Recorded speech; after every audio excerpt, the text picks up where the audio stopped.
Good evening. We begin tonight with the tragedy in the Hawkesbury. A family torn apart by a house fire that destroyed their home in Bowen Mountain.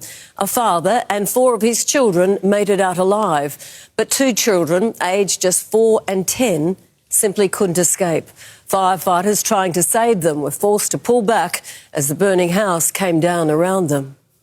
This is all that's left of a family home, the blackened ruins of the 2-storey structure barely standing. Inside, the remains of 2 children aged just 4 and 10. It's really hard when you can't help it. You can't help anyone and it just happens. Yeah. Absolutely. And it's so fast. Firefighters were alerted to the blaze on Lieutenant Bowen Road in Bowen Mountain just after 2 a.m. Neighbours making the mad dash barefoot and in their pyjamas to help the father of 6. Just kept double back around, trying to get up to the top, and the house was just engulfed so fast. It was an absolute painful thing to see. But there was little they could do. I just heard explosions going off. I don't know, get some gas bottles or something. Came out and the whole sky was just red. 4 of the 6 children were brought to safety, but the blaze was so intense it stopped firefighting efforts. With structural collapse already occurring through the roof cavity, it was just deemed too unsafe for firefighters to make entry. A decision that brought firefighters to tears. It's our job to protect the community, and that decision for anybody to make is incredibly tough. Fire investigators today combed through the rubble looking for what sparked the deadly blaze. It is, however, not being treated as suspicious. The family of 6 was set to move to Queensland today, the mother already making the journey interstate when she learnt of the tragic news. She's now on her way back to be with her family. The hero neighbours that jumped into action still coming to terms with what has unfolded. I tried. I didn't get there fast enough. A tight-knit community left reeling from the young lives lost, promising to wrap their arms around the family. I'm sorry to hear that it was such a sad ending to it. The father and his 4 children were brought here to Nepean Hospital, where they were assessed and treated for smoke inhalation and minor burns. They've since been discharged, but their community has already jumped into action, creating a GoFundMe page raising money for the family during such a tragic time. Sandra? All right, Zoe Martin, just an awful story. Thank you.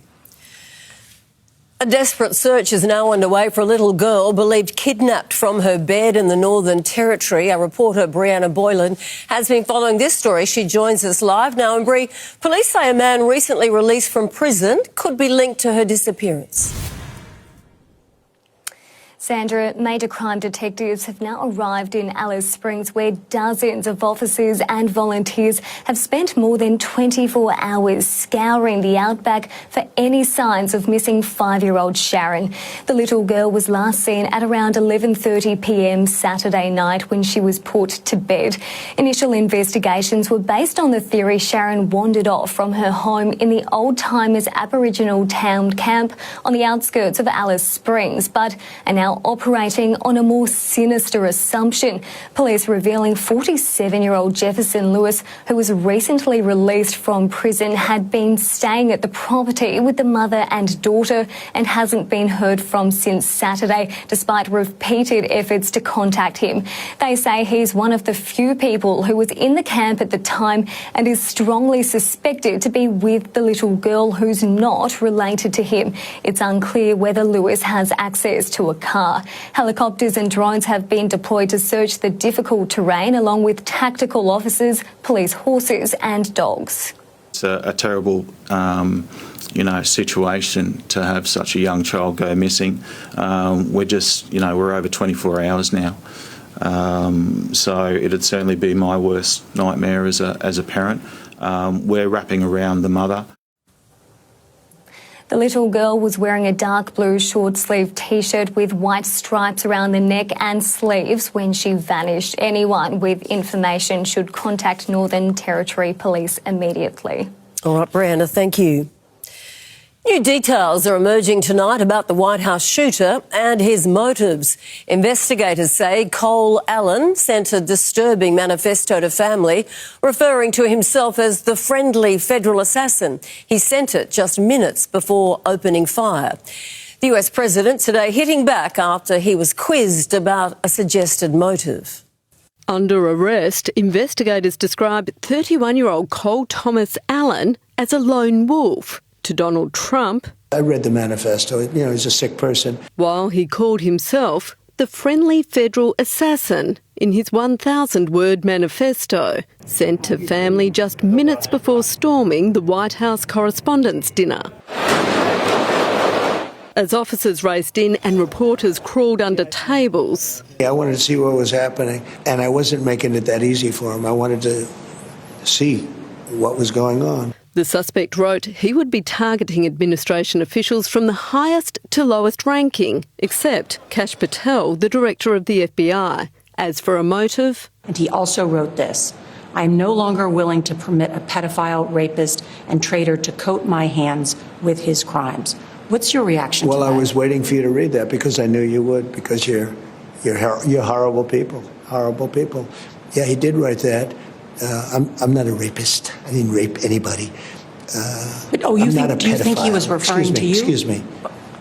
I'm not a pedophile. 4 days before the attack, the Californian teacher had crossed the country by train and stayed in the Washington Hilton Hotel. And he became an anti-Christian, and he had a lot of change. He's been going through a lot based on what he wrote.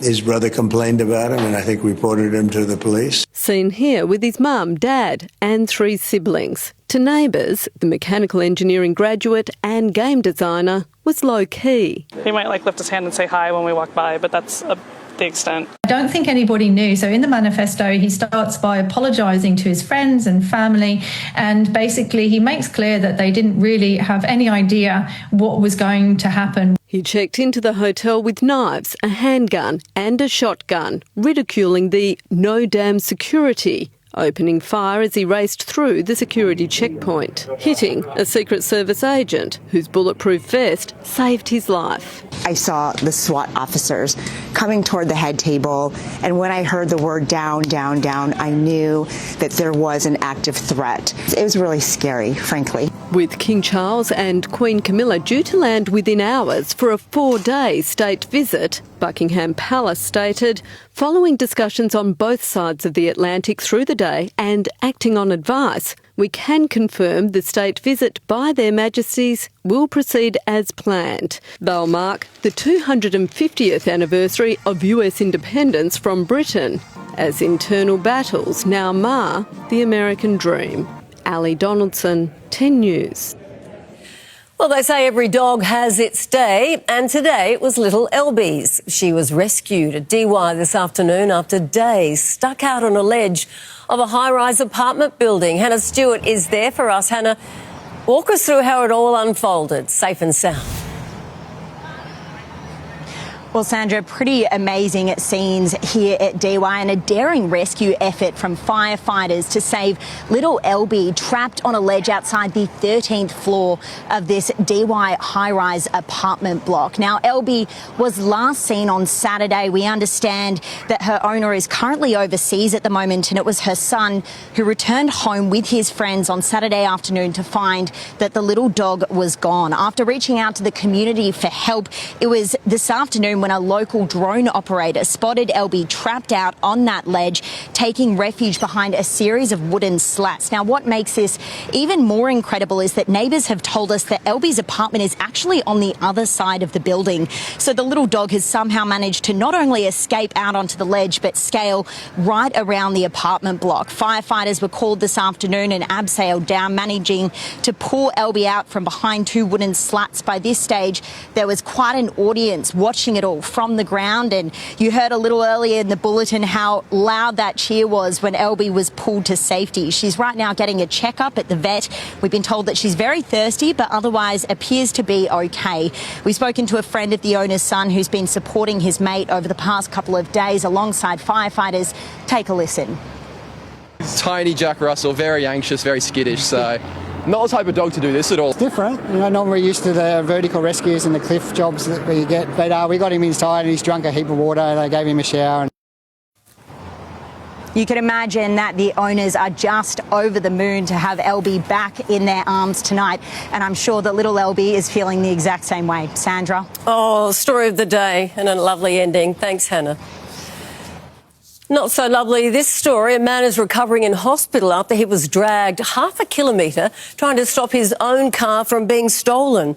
The drama unfolded in Elderslie near Campbelltown. Heroic fruit shop owners coming to the man's rescue. Clinging on for dear life.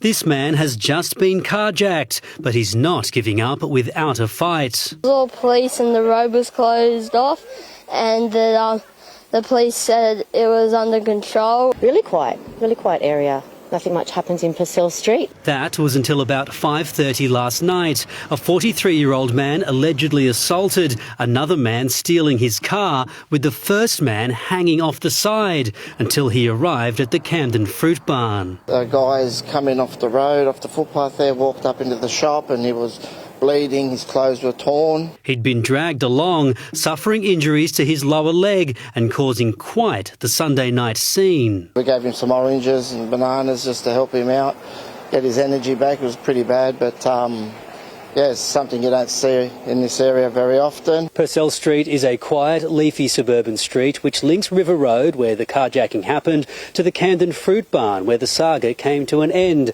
The distance between the two is about 500 metres. Police are tonight asking for anyone with information to come forward. The injured man, who was taken to Liverpool Hospital, lucky for the intervention of his local heroes. We feed people and we help people.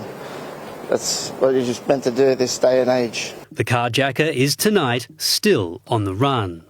Matt Cannellan, 10 News.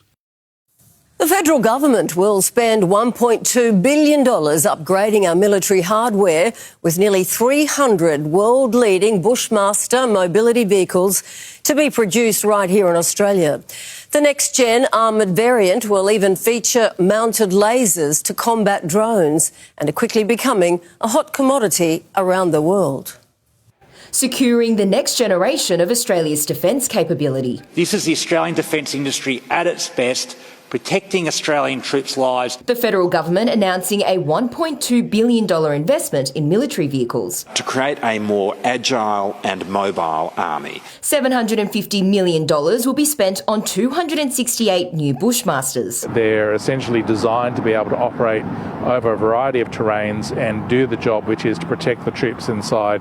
They'll be more modular, have more power, and the goal is to mount lasers on these vehicles to destroy drones. Another $450 million will be spent on upgrades to Hawkeye tactical vehicles and other army trucks. Not good enough, according to the opposition. We have a defence force that is clearly underfunded. They could always do with more capability. They could always do with greater defence spending. Australia has also agreed to sell an undisclosed number of Bushmasters to the Netherlands, which will be replaced at no extra cost, one of 8 nations the vehicles are exported to. This is the best protected mobility vehicle in the world, bar none. Cheap to run. They're easy to maintain, and they do the job well. This is taking Australian capability to the world, and it absolutely increases our diplomatic space. From securing our defence capability to securing fuel supply, the government is continuing its fuel diplomacy, with the Foreign Minister heading to Japan, China and South Korea this week to shore up our energy supply chain. Australia currently has 44 days of petrol, 33 days of diesel and 30 days of jet fuel, more than the country had before the Middle East conflict began 2 months ago. Hansel Jew, 10 News.